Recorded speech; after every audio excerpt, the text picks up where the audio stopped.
So George, Bolton's current longest serving player, moving to pastures new, it must have been a very difficult decision for you to make. Yeah, of course. I've spent 5.5 wonderful years at this fantastic football club, but I feel as though I've reached a point in my personal, professional career where it's time for a new challenge, a new environment, and something new for my own personal development. So George, just talk us about when you first arrived as that fresh-faced 19-year-old, and what was the club like then when you came in? Who were the key figures to help you, and how have you personally felt your development's gone? Yeah, I think over the past 5 years I've really developed from not only a footballing point, but as a person. I feel as though I've really grown into become a man now, and that's something I take great pride in. When I first joined the club, it was almost a shadow of what it is now. I'm so grateful to, firstly, Keith Hill for bringing me into this football club and giving me exposure to what it's like being in a professional football environment. He was absolutely brilliant for me and really, give me that first taste of what it's like to be a full-time footballer. And then obviously a huge part of my time here has been under Ian Everett and his staff. He's put a huge amount of time and development into me as a character, a footballer, and really allowed me to hone and develop my skills and give me time, which is a rarity in football. And to now, the current manager, Stephen Schumacher, he's bringing new ideas, fresh ideas to this group of players, and he's a brilliant guy, a brilliant man manager. I think you're going to see a different version of Bolton Wanderers, a different style of play, but I'm really confident in him and his team that they're going to produce good football that the fans are going to enjoy. George, you must have made some great friends on and off the pitch during your time at Bolton Wanderers. Let's just talk about that.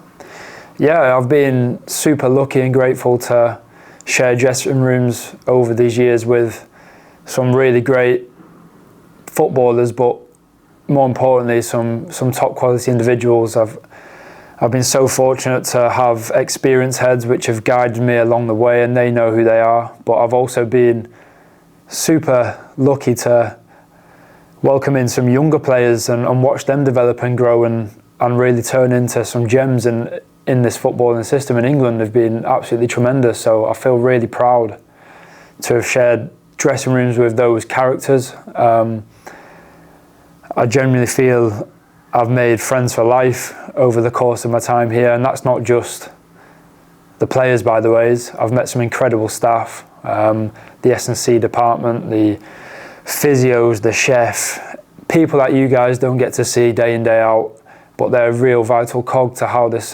football club works, and I really will miss them. Like I hope they do me too. And George, obviously having that connection with the chairman, Sharon Britton, it's probably something quite unique in football to have that kind of relationship. Maybe just a couple of words on that relationship. Yeah, the word loyalty gets thrown around in football in a negative way, but I can honestly say that this football club has shown me that, and Sharon has kind of been the figurehead of that. She's shown me immense loyalty over my years at Bolton. She's been there to guide me, mentor me. She's a leader, and she really is one of a kind. She's super special, and to be honest, I don't think I'd have had this opportunity if it wasn't for her. So I'll be forever grateful to her, I'll be indebted to her, and she is a true Bolton legend. The way she has took over this club, she's taken care of the individuals at this club, and that's always been her number one focus, to make sure that this club's on track, but to make sure the right people are here, and she's here to care for these individuals and make sure they're in the right frame of mind to be the best version of themselves. And that's the best thing I could say about her. She wants the best for everyone around her. She's so selfless, and I'm super proud to not only be a part of a journey, but have such a special bond and relationship with her. To captain this football club that's almost 150 years old, to join some of the greats over the years, what kind of honour was it to represent the club with that captain's armband on your arm? Yeah, it was super special. I think when I joined the club, if anyone had told me 4 or 5 years down the line that you'd be the club captain, it'd probably be a pinch me moment. I was so focused on just getting in the team and being a professional footballer that never really crossed my mind. I really feel as though I developed leadership skills over that tenure and time. And honestly, it was one of the proudest things in my career to date to be named the club captain. Every time I had the opportunity to walk out as part of the 11 was a special feeling, but to be the one leading the boys out and the team out and the person everyone looked towards was a real special feeling and something I'll never take for granted.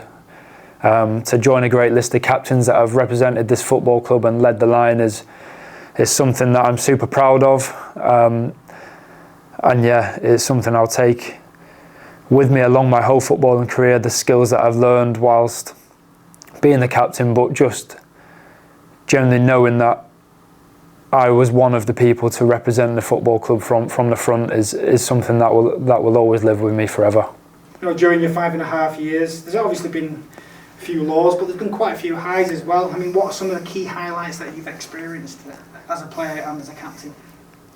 I think the first one will have to be my debut and scoring my first league goal at Carlisle away. That was definitely the first milestone in my career. In that same season, we managed to gain promotion from League Two, which is special because promotions don't happen every year, and they can become few and far between for footballers. I've had the pleasure and opportunity to represent this football club twice at Wembley, and we've won there on one occasion, which was an unbelievable day, not only for me but for the football club. To play in front of 80,000 fans is something I could only have dreamed of. Most notably in recent times, playing Wigan away and finally beating them and getting that voodoo off our back was tremendous. And then we've had some amazing home games and atmospheres. Barnsley in playoff semi-finals was absolutely incredible. I can feel the goosebumps running on my arms now. Blackpool at home, the couple seasons we've had them here, always great occasions. And then a couple of the big ones in the Cup.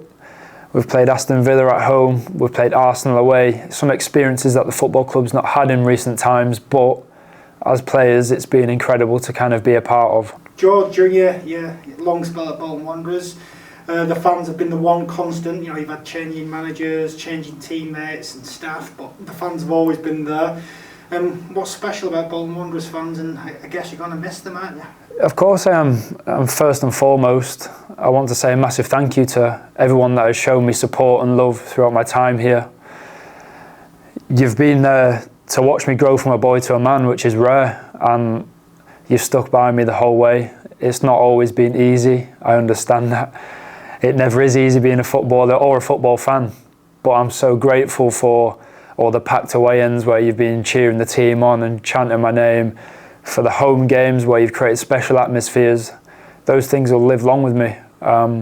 If I could say one thing to you guys, it would be the biggest message is to stay united, to stay collected, to be one big supportive fan base connected as one, because the players in that changing room really feel that.